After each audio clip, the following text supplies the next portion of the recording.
Central banks control everything. They have power over all economic activity and even over one of the most important things, money. But what these banks do and how far can they go in setting the financial balance? You'll learn all that in this video, and if you stay up till the end, you'll learn how they print money and why they don't print unlimited amounts of it to make the country richer. So sit back and let's get started. Number 1. What is a central bank? A central bank is an institution that basically controls all the important financial actions in a country. What I mean by important is that no central bank is going to be interested in how you manage your finances, they are interested in financial actions at the state level. Specifically, this is monetary policy, bank regulation, foreign exchange reserve management, and lending to banks. I'll break all of these things down further in the video, but before that I'll give some basic information about these banks. Most countries have their own central bank, but some countries fall under another central bank. Usually when there are multiple countries with the same currency, their monetary policy, which we'll talk about in a moment, is managed by one central bank. For example, the Eurozone countries, the countries that use the euro, the European Central Bank manages their monetary policy. The most famous central bank in the world is the U.S. Federal Reserve System, or Fed for short. There are people who think that in the case of global problems, all central banks just wait to see what the Fed does and then do the same. That is partly true, the Fed is the most influential bank in the world, but each country has its own specific conditions and therefore it is not always possible to copy what Fed does. Number 2. Monetary policy. Whenever there is an economic problem in a country, such as inflation or high unemployment, central banks are tasked with solving the problem. They use monetary policy tools to solve the problem.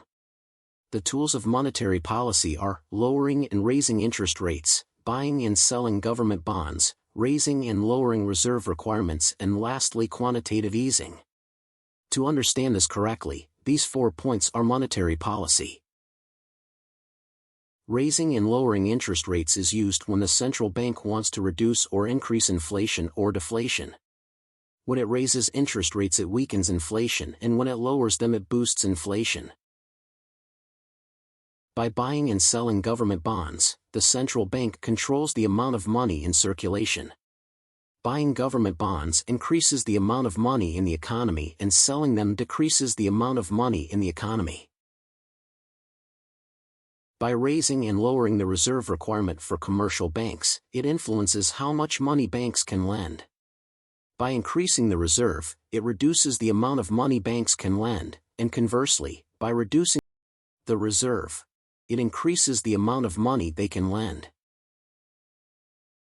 Quantitative easing is used when a central bank wants to stimulate the economy and increase the amount of money in the economy, and it is the purchase of financial assets. It is also related to the purchase of government bonds that I was talking about earlier. I know it sounds complicated, but once you understand it, you realize how basically the central bank controls almost everything.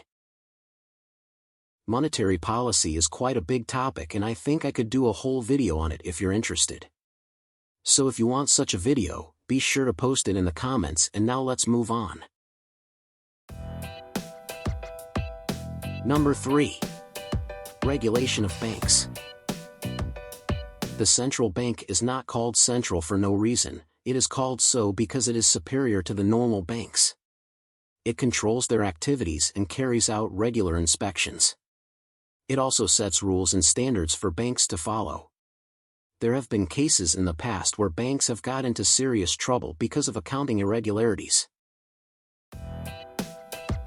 Number 4. Management of foreign exchange reserves. Another task of the central bank is the management of foreign exchange reserves. Foreign exchange reserves are the assets that a bank has at its disposal in case of a crisis. These are usually foreign currencies and some metals like gold. These reserves are indispensable because in case of a huge fall in the value of the national currency, the bank has another currency in reserve which does not lose value. So the central bank has the task of deciding the quantity and composition of this reserve. Number 5. Loans to banks. If a bank gets into trouble, the central bank can offer it a loan. This is because it is also in the interest of the central bank that the bank does not fail. Because if the bank were to fail, customers would lose money, and that is not good for the economy. Number 6. Printing money. Probably the most interesting activity that a central bank does is printing money. The central bank does not actually print the money itself, it is printed in a special place, but central bank gives the instruction to print it. The question that comes to everyone's mind is how the bank decides how much money to print. And why doesn't it print a huge amount of money so that everybody has enough money? The country in question could then become the richest in the world, right? Unfortunately, it doesn't work that way, and a central bank can't print unlimited amounts of money. There is a simple reason for this. Inflation. Because if more money gets into circulation, it leads to inflation. People become richer and richer people have more demand for products, they buy more things and also things they couldn't afford before. The increased demand leads to the demand for goods being greater than the supply of goods by sellers, and they respond by making them more expensive.